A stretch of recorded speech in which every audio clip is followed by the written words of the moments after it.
everyone, the morning and the good evening. I'm going to cook delicious chicken liver adobo. It's so yummy and very flavorful ever.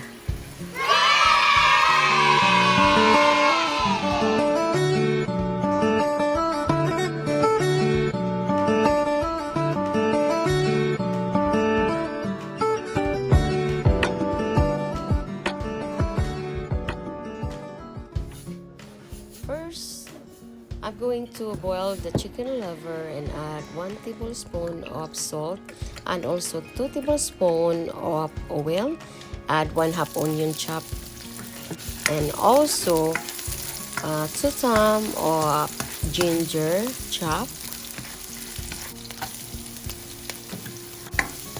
And then you have to stir it well, and after that you have to add 5 cloves of garlic fresh chopped, and you have to stir it really good until the ingredient is cooked. And then you have to add the chicken liver, which I boiled already.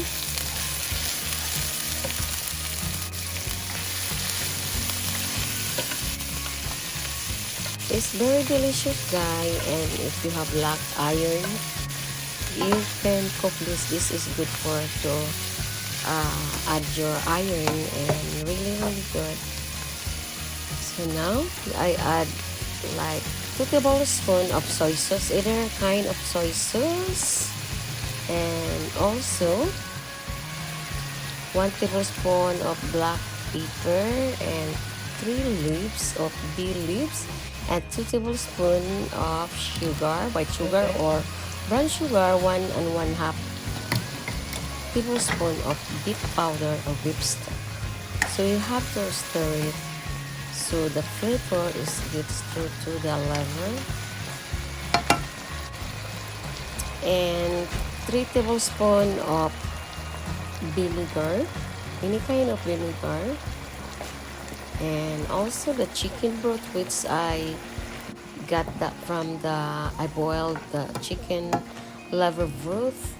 So now it's like 1/4 cup, and then you have to simmer it until the liver get dry and sticky and the oil is coming out.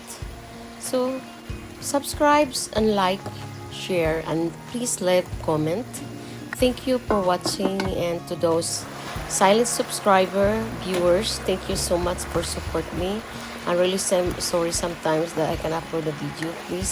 And thank you to always coming and visit my channel, and leave comment and push the notification bell, so every time I upload my video you always updated. So shout out to all my family back home, and to all my subscribers, and to all my silent viewers, to all my idol. Thank you so much that always support my channel.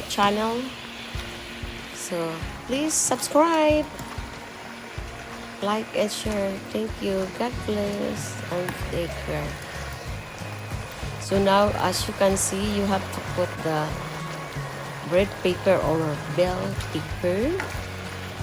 And if you like spicy, then you can cut the chili,